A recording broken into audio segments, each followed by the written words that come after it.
Bueno, profesora de arte con especialidad en música y profesora de educación primaria. Desarrolla su actividad en la escuela Clara Saravia Linares de Arias, en Salta Capital. Creadora de los talleres Arete Guazú y Talem, que significa el fuego que nunca se apaga. Desarrolla su trabajo de apoyo e investigación en la zona del Chaco salteño. En la actualidad, su objetivo principal ha sido promover la importancia en la enseñanza de la música desde la perspectiva multicultural. Ahora estamos con ella.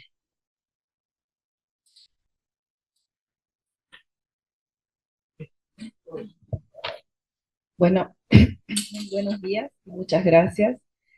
Este, bueno, es de mucho placer estar acá y haber recibido la invitación.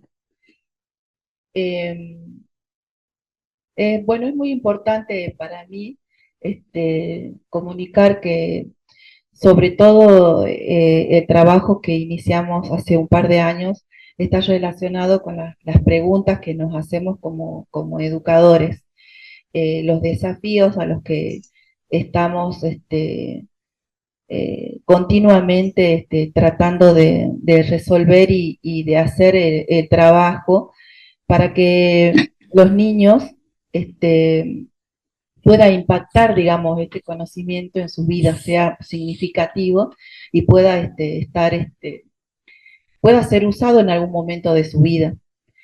En mi caso, la experiencia como profesora de música, el contexto social, digamos, musical acá en Salta es muy rico y veníamos trabajando con un repertorio que tenía que ver de raíz folclórica. Entonces, yo sentí que los niños también podían tener experiencia, podía transmitirle otro tipo de música, como por ejemplo la música de raíz indígena. Es así que la escuela tiene un contexto multicultural e intercultural, porque es una escuela que tiene un museo étnico escolar. Entonces, es como era un escenario propicio para trabajar. Y bueno, el objetivo era brindar conocimientos de transmisión oral para recuperar valores, como por ejemplo los valores de la familia extensa. ¿Por qué? Porque queríamos que estos conocimientos estén relacionados con todas las vivencias familiares también. Y también uno de los actores fueron el papel de los abuelos en la crianza.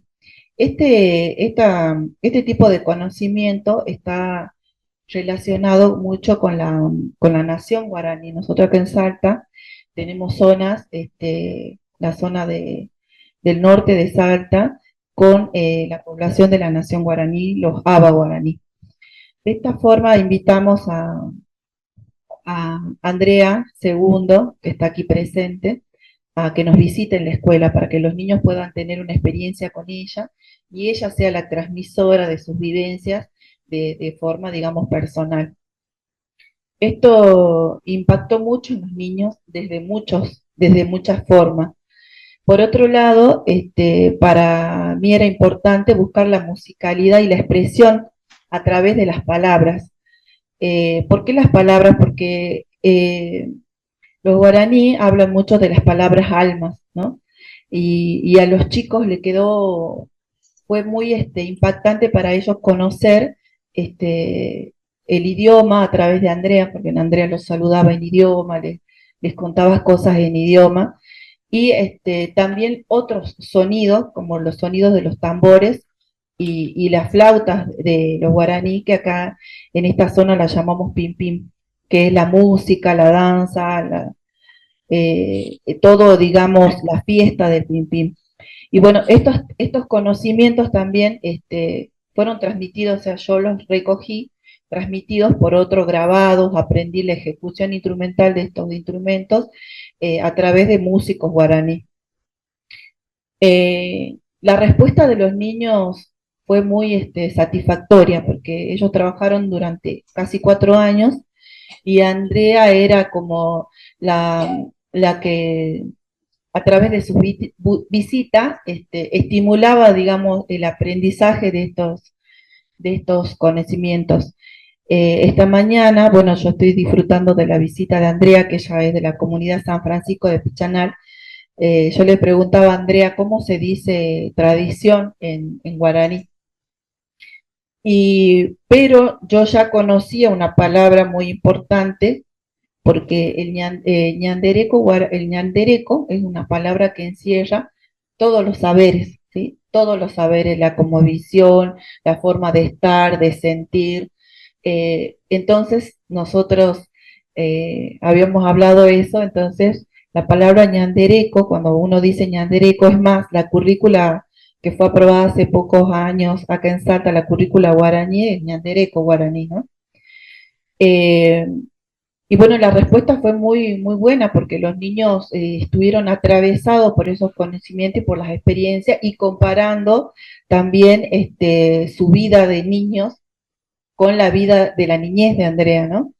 Con las cosas que jugaba. Bueno, en este trabajo fue realizado en la escuela Augusto Cortázar con la profesora Jimena Alvarado y bueno, y la directora Claudia Cusigrao. Era un equipo donde trabajamos también con Andrea.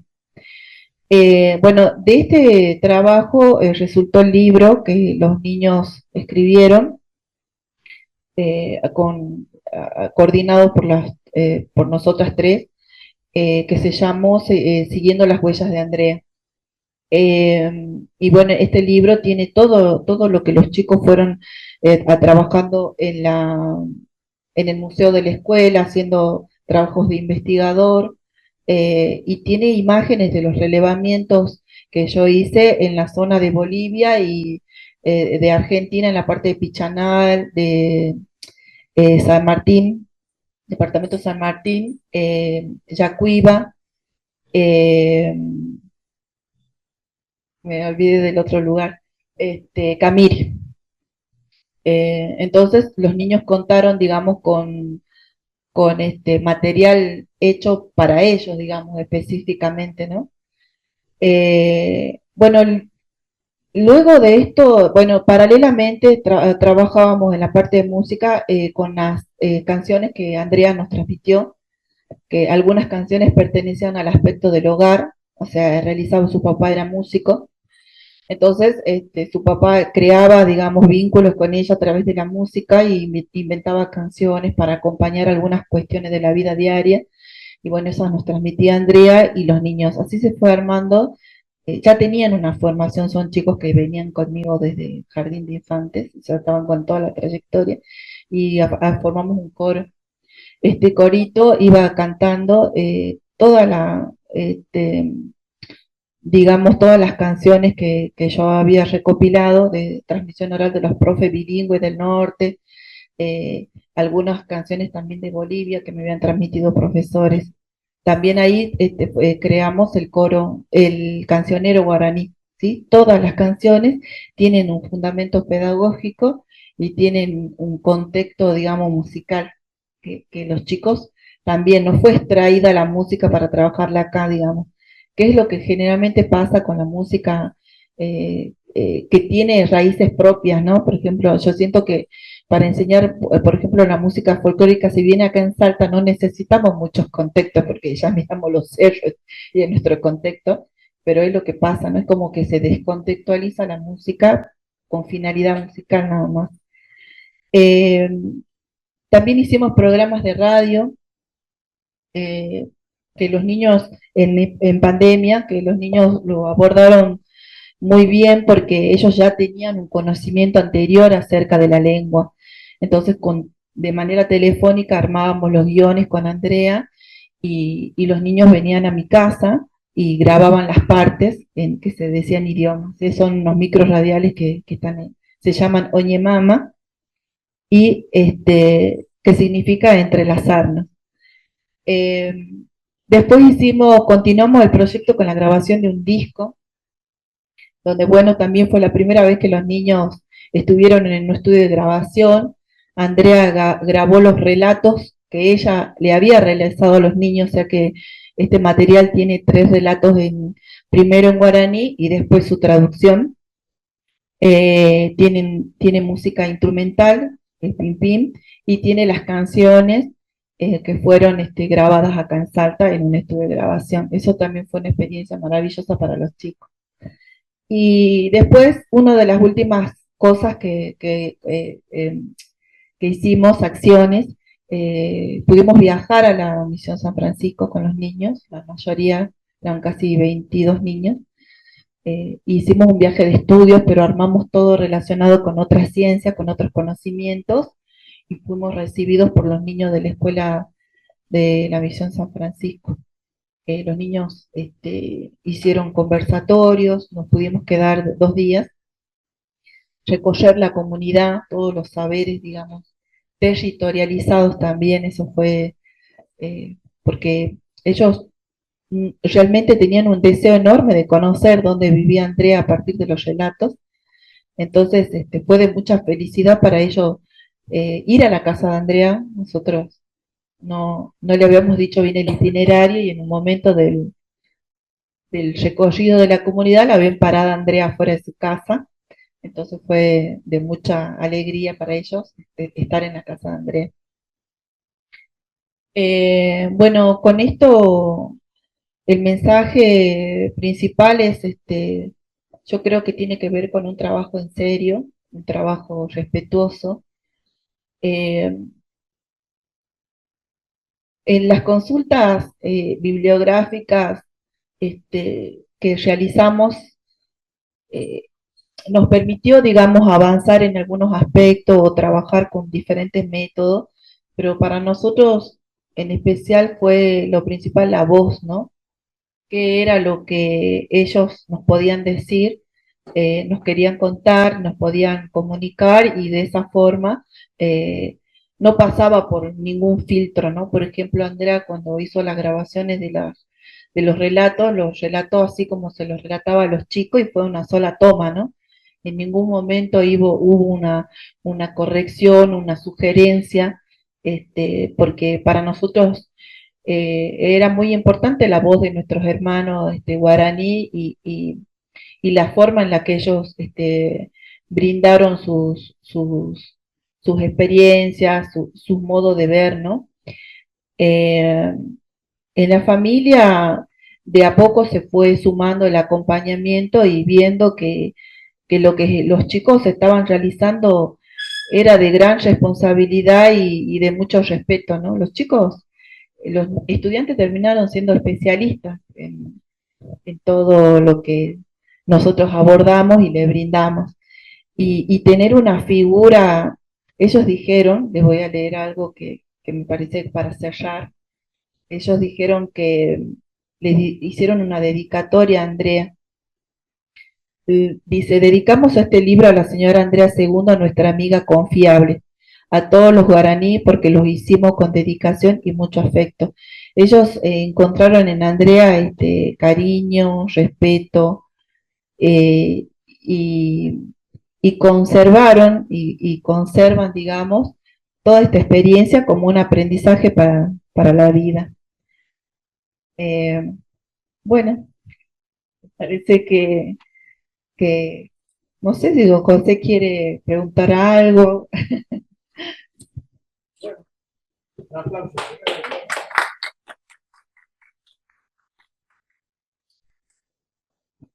¿Quieren hacer alguna preguntita? Primero por acá o por allá, más acá. ¿Sí?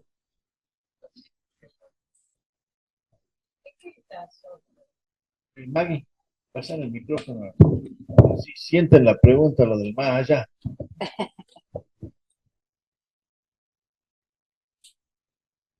Fuerte.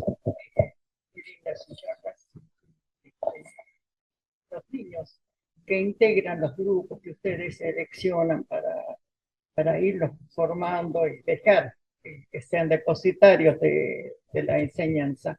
¿Qué edad eligen ustedes? ¿Cómo es la experiencia con trabajar con el niño?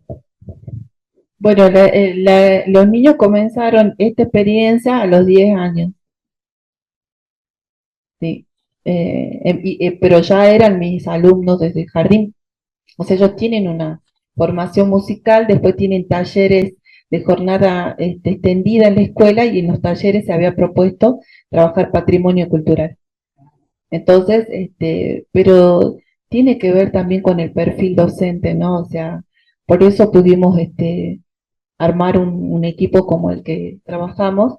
La profesora Jimena Alvarado y yo somos de la zona yo nací en el Tabacal, o sea, para mí la música la música guaraní estaba relacionada con mi infancia. Y para la otra profe nos encontramos trabajando sin querer en este lugar también. En algo despertó, ella se vino chiquita de allá para acá. Y bueno, y tiene que ver mucho con la parte directiva, que era muy inquieta. Entonces, pudo acompañar y se abrió a toda esta experiencia. Pero así es la forma de trabajar de la escuela, ¿no? Con todos, tiene un equipo que trabaja de esta forma, tiene otros libros ya publicados también sobre otras temáticas. ¿Alguien más tiene algo para preguntar? No, yo le voy a preguntar, ¿qué valores sustenta Andrea, ¿no es cierto? O el pueblo Aba Guaraní, y que nos pueda a nosotros, digamos, ver la diferencia que hay con nuestros valores, o qué nos puede aportar, digamos. Lo más importante es desde la gestación, porque nosotros hace poco, bueno, disculpe que lo voy a dar a conocer, formamos un grupo de guaraníes que le llamamos Cuñareta Yaguaró. El Yaguaró, decir, porque estamos hablando de dos colores de lo mismo, hablamos el azul y el verde, porque el cielo y la tierra. Hay una conexión desde los astros, que hablamos de la luna. Las mujeres cuando están en gestación preguntan cuánto tiempo de ciclo de luna están esperando. O sea, los 4 cíclicos de la luna son de la gestación.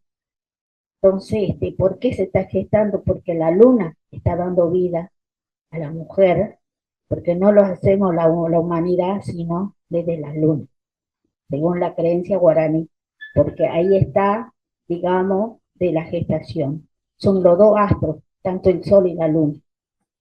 Entonces, cuando está gestado, no se ha gestado porque se quiere.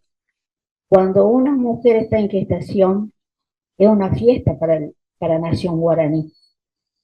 ¿Por qué decimos nación? O sea, por una fiesta, porque está trayendo las palabras del padre Ñamandú, el dueño de la palabra sagrada.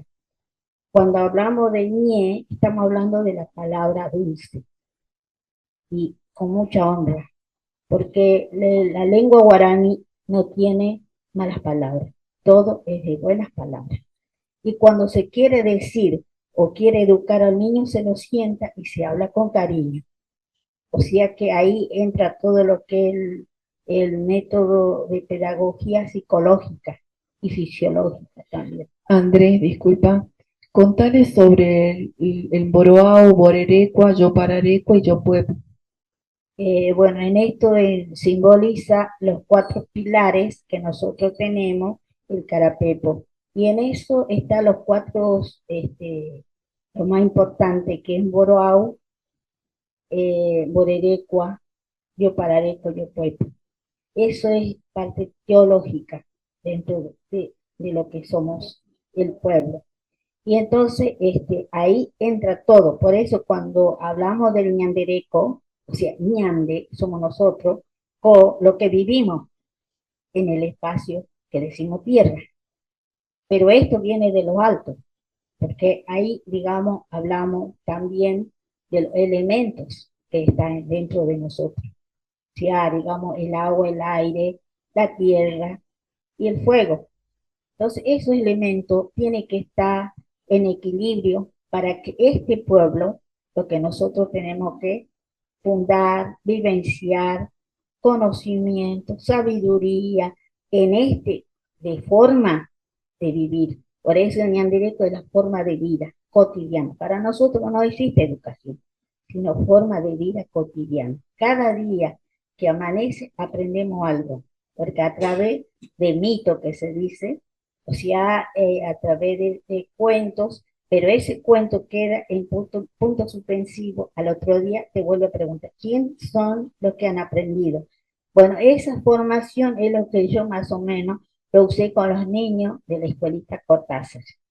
Bueno, hablamos de la leyenda del maíz. Entonces, la leyenda del maíz es muy importante para nosotros. Cuando nosotros decimos la chicha, para nosotros cauen, quiere decir el pedacito de los huesos que nos estamos alimentando para el conocimiento de saberes. André, en la leyenda del maíz es importante, porque hay muchas leyendas del maíz, ¿no? Pero la leyenda del maíz con nosotros, bueno, no la trabajamos así específicamente porque, a ver, a los niños les cuentan las leyendas, no hay una adaptación de las leyendas, digamos, no le cuentan leyendas que tienen un final feliz ni nada, ¿no? Porque las leyendas también son como mensajes para los padres. En el caso del maíz, por ejemplo, los niños se quedan, ahí hablando de los valores, se quedan a jugar hasta tarde. Los niños no deben quedarse a jugar hasta tarde.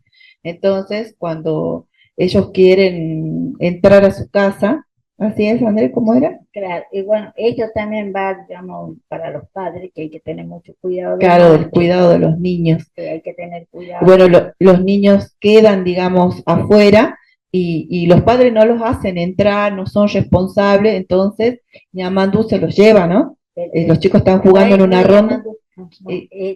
El ñandú. El ñandú, ñandú. Los va llevando y se los lleva y los niños empiezan a gritar que los vengan a rescatar y los padres salen y logran agarrarle los piecitos nada más y se quedan con los deditos de los niños. Entonces lloran esta pérdida y ¿qué hacen? Las entierran. Entonces, y con las lágrimas están regando esos deditos y de ahí nacería la planta del maíz. Claro, la maíz, y por eso que tiene pelito y a ver, algunos tienen hijitos, bueno, eso. Hay hijitos, vieron que hay el maíz y está el choclo y el chiquitito. Bueno, esa es la explicación.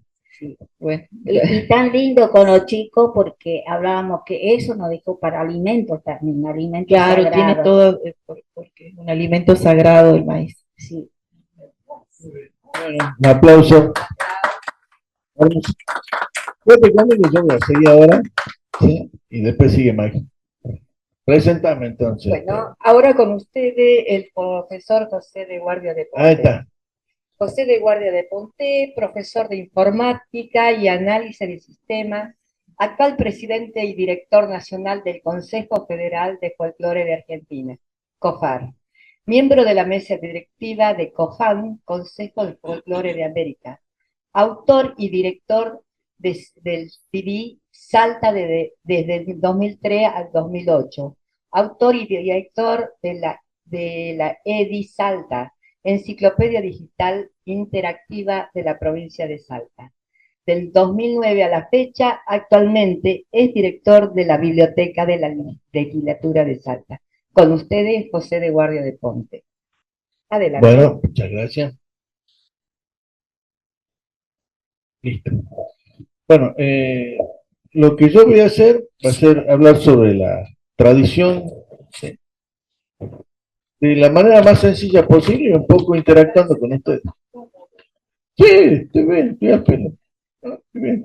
Estamos, por supuesto, ahí encajonados, pero está bien, estoy bien, estoy bien. El tema es el siguiente. El hombre, ¿no?, es un animal biopsicosocial. O sea, no nos teníamos que olvidar que el hombre es parte de la naturaleza. Y como es biopsicosocial, depende absolutamente de la madre. Eso lo determina mamífero, ¿sí?, porque depende de la mami. Otros animales quizás muy rápidamente se pueden desenvolver por sí mismos. El hombre no. El hombre necesita sí o sí y depende de su madre y de su padre desde el principio. O sea, que si vos dejás a un bebé en medio de la selva, no va a supervivir. Por más que Tarzán diga que sí, no va a supervivir. Vos lo dejas solo, no va a aparecer ni una gorila, ni una loma, no.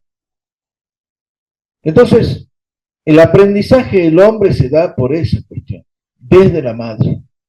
Y va a pasar mucho tiempo para que se identifique y para que digamos, se independice.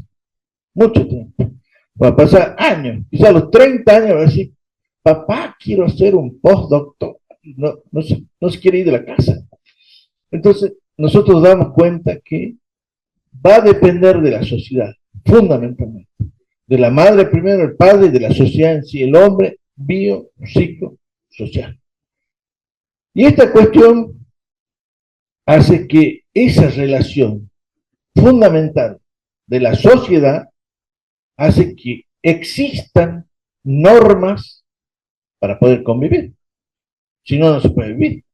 Entonces, las primeras normas que existen son las normas de convivencia.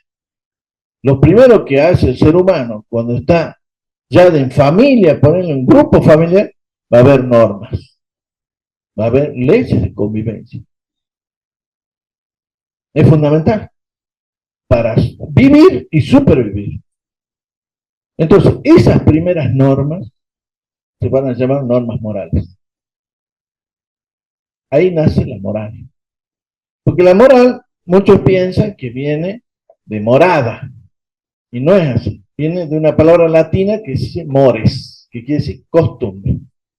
Entonces, ¿qué pasa? Esas normas morales se van a hacer consuetudinarias. ¿Qué quiere decir? Que por medio de la costumbre se van a imponer.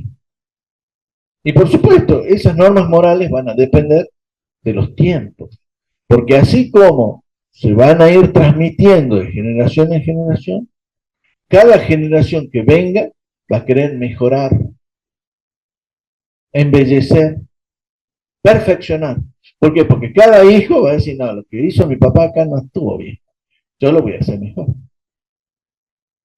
Entonces, más vale, cada generación va a venir con su impronta de renovación, de revolución. Por eso nosotros decimos que los jóvenes son revolucionarios, porque quieren cambiar para mejor, se supone, teóricamente. ¿Sí? Entonces, las normas morales van a ir cambiando también, según vayan mejorando las cosas. Ahora, esas normas morales van a dar lugar a otras normas, que son las legales. ¿Por qué? Porque las normas legales tienen, a diferencia de las morales, tienen sanción.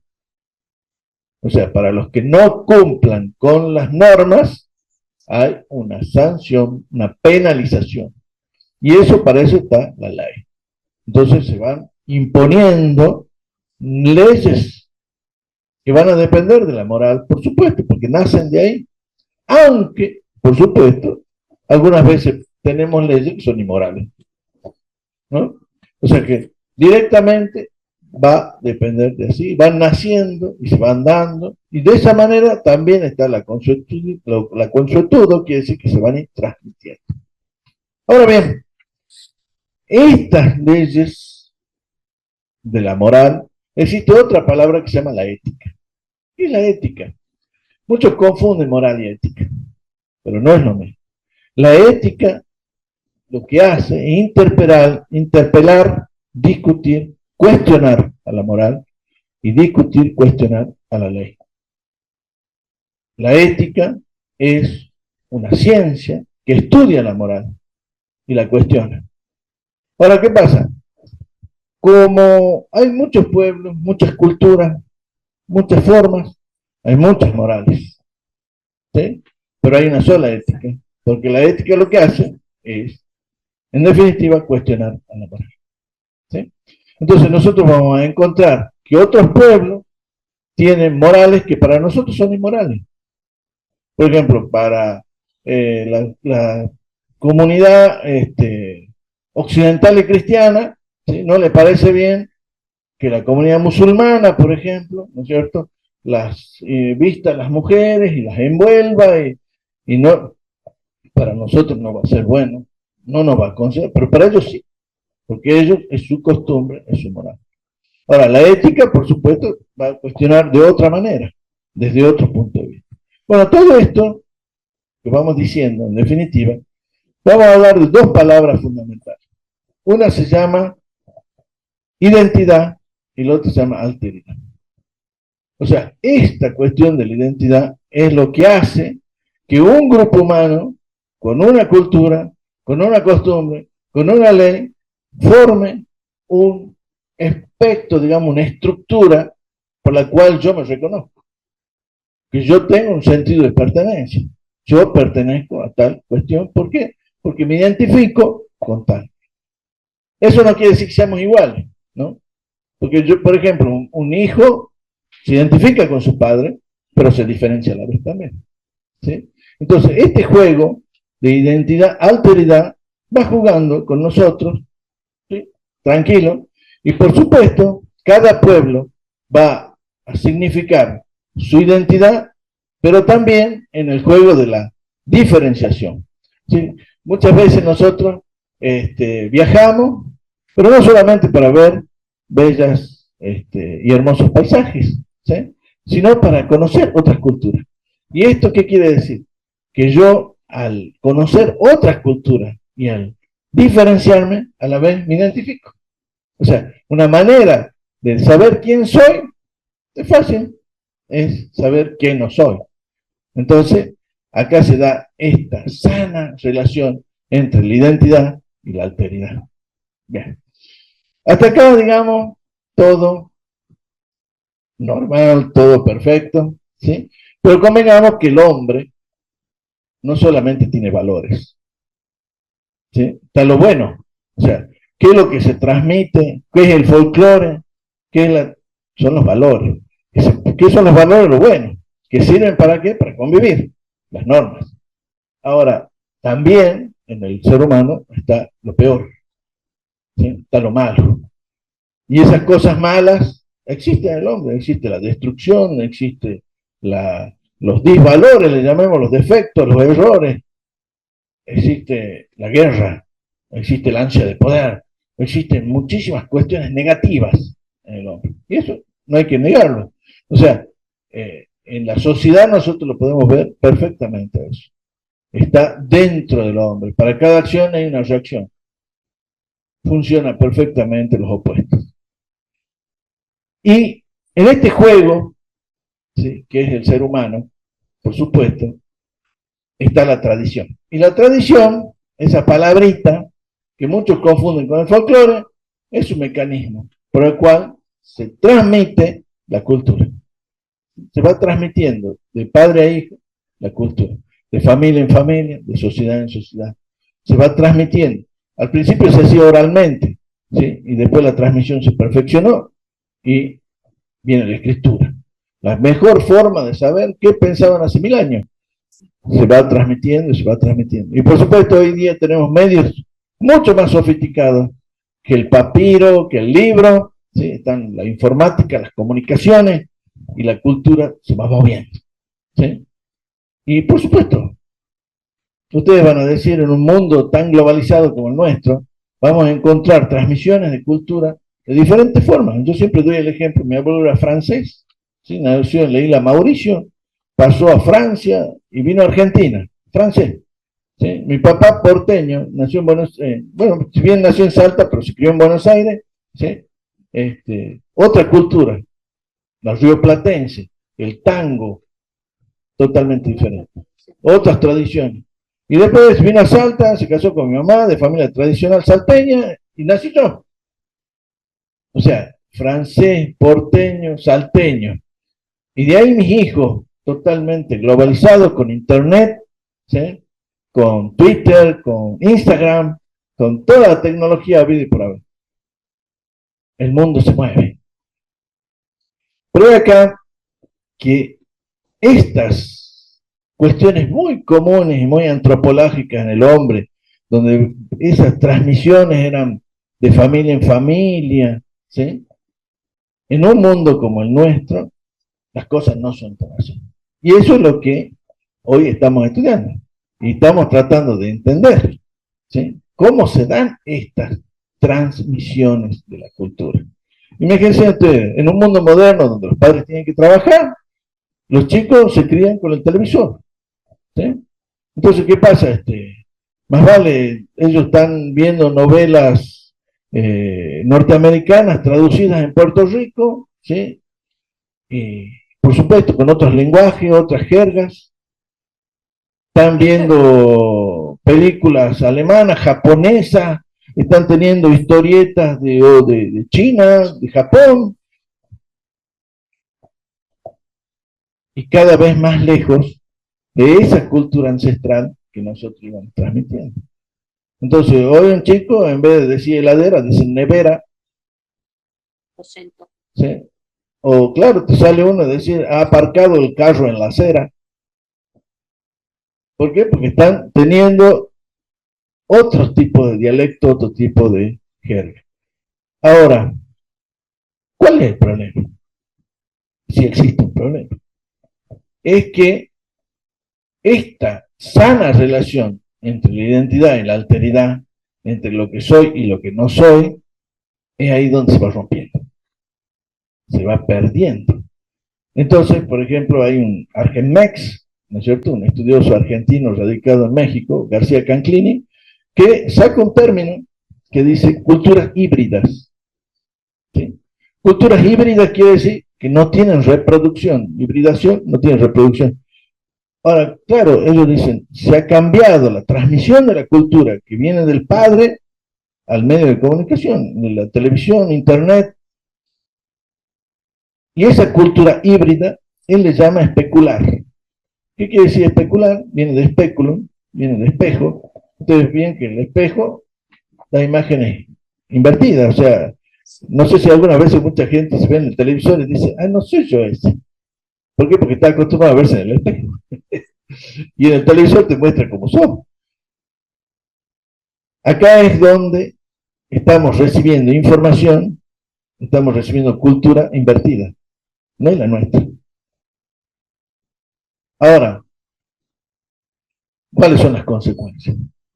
Al perder tu identidad, ¿sí?, o bien tu identidad se diluye entre la alteridad, esa diferenciación entre lo uno y lo otro se va haciendo mucho más gris. Entonces, esa frase que dice, no se puede querer lo que no se conoce, y no se puede defender lo que no se quiere. Claro, el punto es ese, que no hay un punto de referencia. Perdemos los puntos de referencia. Donde no hay ni Dios ni tabú, donde no hay puntos que yo pueda agarrarme para vivir. Porque esta es una cuestión ontológica, esta es una problemática del ser. ¿Quién soy? En realidad. ¿Sí? Cuando los valores se van diluyendo, porque justamente la moral, la ética, la ley, todo lo que buscan es la convivencia. Entonces nosotros podemos ver en una sociedad globalizada donde esos valores se van diluyendo. Y claro, la gente dice, ya no hay valores, la gente ha perdido sus ideales, ¿no? Y bueno, justamente porque... Sí. Eso tiene que ver, bueno, todo lo que pienso yo se me vino recién de que tiene que ver mucho con la identidad de las familias, ¿no? Porque a mí me pasa que los niños, los padres dejaron de hablarle a sus hijos y antes todo se transmitía a través de la palabra, ¿no? La historia familiar, yo me acuerdo hace muchos años, le pregunté, trabajaba en secundario, a nivel secundario, y les pregunté a los alumnos si sabían los nombres de sus abuelos. 3 sabían el nombre de sus abuelos. Por diferentes motivos no tuvieron vínculo, bla, bla, bla, bla, pero tienen que saber los nombres. Entonces la tarea fue que traigan para el año, para la otra clase, el nombre de sus abuelos. Y se emocionaron muchísimo.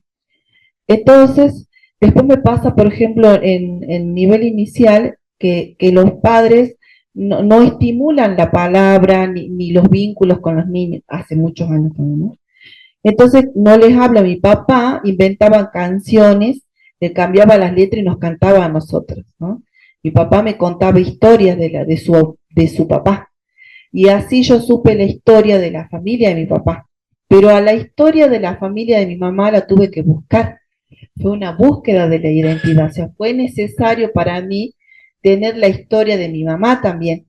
Y fui a conocer dónde habían nacido mis abuelos, o sea, en algún momento muchas cosas de las que va pasando ahora están pasando ahora los jóvenes tienen que ver con esa pérdida de identidad, ¿no?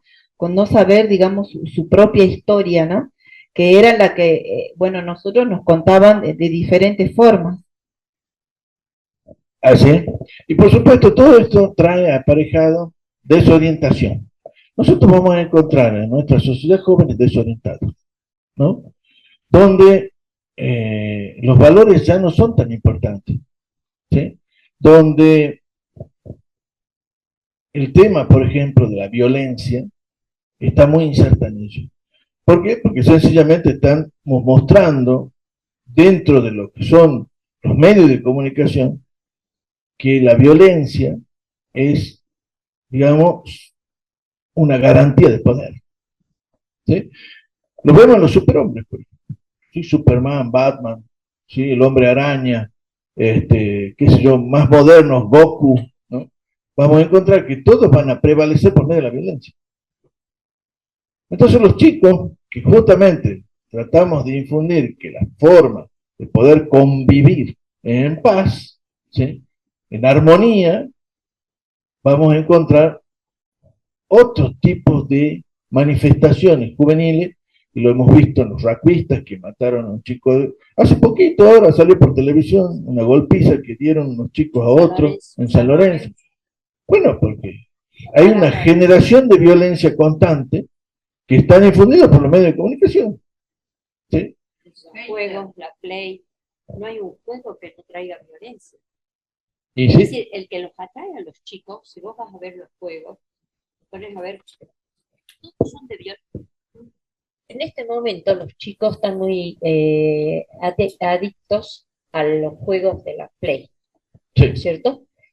Pero los juegos, estos juegos, la mayoría, por no decir, digamos, un 99%, son juegos violentos, donde todo se basa en la destrucción del oponente por medio de fuerzas, ¿no es cierto?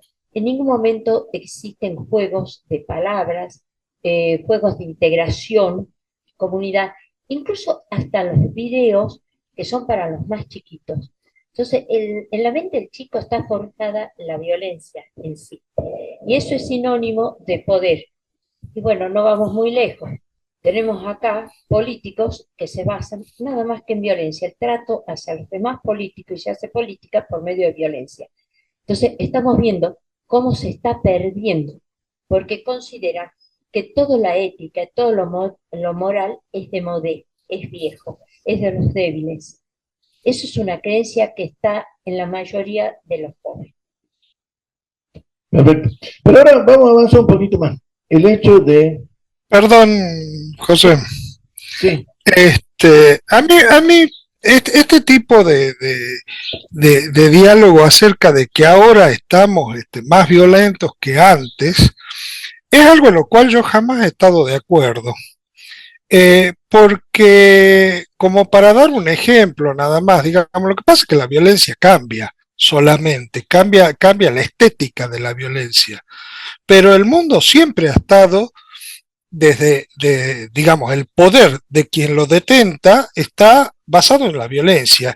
Y si no, por ejemplo, fíjense, digamos, dentro de la cultura judeocristiana, el juego por excelencia, digamos, de inteligencia, que es el ajedrez, ¿no es cierto? Es un juego inherentemente violento donde la consigna es matarlo al rey oponente, defender sin matarlo al otro rey, o sea, es conquistar mediante la destrucción de la pieza del oponente, a diferencia de juegos que vienen de otro tipo de cultura, como por ejemplo el Go en Japón, donde la idea no es destruirlo al oponente, sino a ver quién es el que con mayor inteligencia o estrategia puede construir mejores espacios de terreno, digamos, dentro del tablero. Eso yo creo que parte, digamos, de una concepción cultural que la venimos arrastrando desde que la cultura es cultura, digamos, occidental, ¿no? Claro. El tema es el siguiente, mi querido amigo, y estoy de acuerdo con que en todos los tiempos se cocieron habas. Eso es seguro. Y por supuesto hubo tiempos malos, tiempos buenos, pero hay una cuestión, ¿no es cierto?, que está dentro del ideal, que eso es lo que maneja una cultura. Una cultura fundamental, una civilización fundamental, quiera o no, hay una transmisión de ideales, una transmisión de valores, una transmisión de normas y reglas. Eso es, digamos, en teoría. ¿Ok? Ahora bien, por supuesto, en todos los tiempos se cocieron habas, en todos los tiempos hubo violencia, en todos los tiempos hubo muerte, en todos los tiempos hubo destrucción, porque justamente lo que yo dije en un principio, el hombre se constituye por estas dos cuestiones fundamentales. Ahí está. Ahora nosotros estamos analizando nuestro tiempo, ¿sí? Y nuestro tiempo tenemos nuestras cuitas y esa es la que analizamos ahora, ¿sí? No quiere decir que antes ha sido mejor o peor, no, para nada. Estamos analizando nuestro tiempo y en nuestro tiempo pasa esto, donde se rompieron determinados sistemas, estructuras, ¿no es cierto?, donde la transmisión de los valores se daba. Ahora, ¿qué pasa? Hoy en día, ¿qué familia se reúne para almorzar? ¿Cuántas familias se reúnen para cenar? Y no esté metido el televisor en medio, ¿no? Es invitado no grato de la mesa familiar. Yo creo que la familia, no sé si se reúne ya para Navidad, ¿sí? No sé si para Navidad ya se reúne. La cuestión es que esta cuestión, y aquí vamos a las consecuencias, esta cuestión de la no transmisión de valores y de que los valores son manejados por, ¿no es cierto?, una relatividad espantosa que son los medios de comunicación, justamente ahí donde se diluyen, todo es gris, nada es blanco-negro, todo es, no puede ser, ¿sí? Es donde nosotros hoy hablamos sobre la cuestión de la felicidad. ¿Sí? Porque el hombre, en definitiva, lo que busca y lo que trata, y lo que necesita es estar tranquilo, estar en paz y ser feliz. Ahora, ¿en qué medida esto contribuye para este ideal de vida del hombre? Es ahí donde vamos a trabajar. ¿En qué sentido? La cultura se supone que es un disfrute, se supone que está hecha para que disfrutemos, para que seamos felices, para que estemos bien, para que estemos en paz, para que estemos en armonía. Esto es lo que se supone, esto es el ideal. Ahora, si la cultura no tiene puntos de referencia, no tiene valores, no tiene normas, si la cultura se va diluyendo, si cualquiera puede hacer cualquier cosa, si un mandatario puede venir y decir lo que sea, no hay problema. Es ahí donde todo va perdiendo esa naturaleza de cuestión de decir, esto está bien o esto está mal, o esto me hace feliz o no. Entonces, han nacido nuevas enfermedades en el hombre, relacionadas íntimamente con lo psicológico, íntimamente con esta cuestión de la depresión, de la melancolía, de chicos que se suicidan. O sea, estamos viendo que cada vez es una sociedad más malsana, es una sociedad más enferma, es una sociedad, digamos así, más doliente, más sufriente. Y cuando hay tantas cosas para ser feliz, tantas cosas para disfrutar, tantas cosas y maravillas en la humanidad para poder estar bien. Entonces, ahí es donde quizás los folclorólogos, antropólogos, sociólogos estudian esto, primero para poder hacer las disquisiciones necesarias, las sistematizaciones necesarias, para poder comprender, ¿sí?, los nuevos fenómenos que se van dando y que en realidad uno se pregunta si realmente benefician o no a la humanidad. Y ahí donde, digamos, está el quid de la cuestión, ¿no? Realmente benefician a la humanidad, son más felices. Todos estos proyectos y progresos y programas, el tema del feminismo, el tema del indigenismo, todo eso, la pregunta es, ¿son más felices las mujeres? ¿Están mejor las mujeres? ¿Están mejor los indígenas? ¿Están mejor los homosexuales? Bien, eso es para pensar y reflexionar.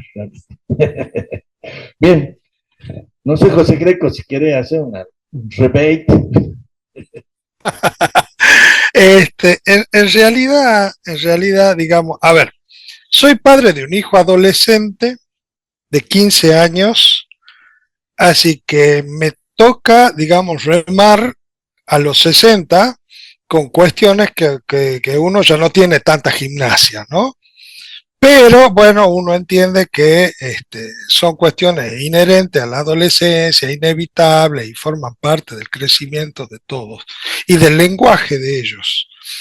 Y yo me retrotraigo siempre a un prólogo que leí de Stephen King, de un libro que eran cuentos de terror, donde Stephen King planteaba, ¿no?, que un contrato tácito entre el lector y el autor, en el cual el autor le brindaba un terror fantástico, ¿no es cierto?, para que el lector se asuste, a cambio de que el lector no pueda asustarse o no tenga necesidad de asustarse de los terrores reales que tiene.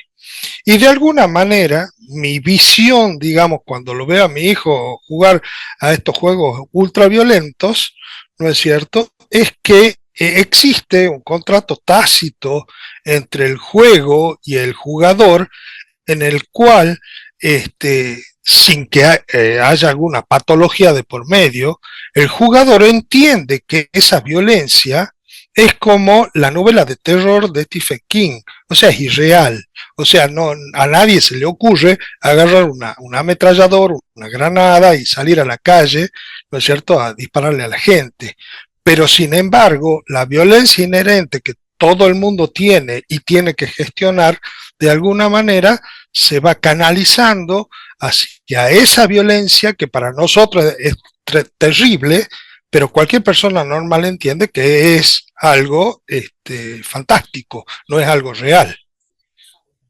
Y bueno, pero no nos olvidemos lo que pasa en Estados Unidos actualmente, ¿no? Entran chicos a los colegios y te matan a los compañeros, a los profesores.